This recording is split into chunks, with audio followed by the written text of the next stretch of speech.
শেখ হাসিনার বাংলাদেশে ফেরার দিবাস্বপ্নে বিভোর ভারতীয় গদি মিডিয়া এর পক্ষে যুক্তি তুলে ধরতে নানা রকম গালগল্প ফাঁদছে আওয়ামী লীগের পাচারকৃত অর্থে পরিচালিত এসব মিডিয়া।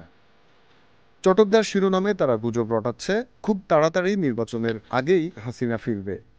ইউনূস সরকার তা আটকাতে পারবে কি?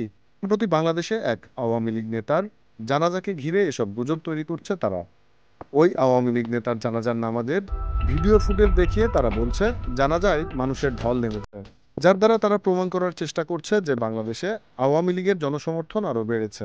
মূলত জানাজার নামাজের সাথে গত বছরের আওয়ামী লীগের সমাবেশের ফুটেজ জুড়ে দিয়ে মিথ্যাচার করছে এসব মিডিয়া।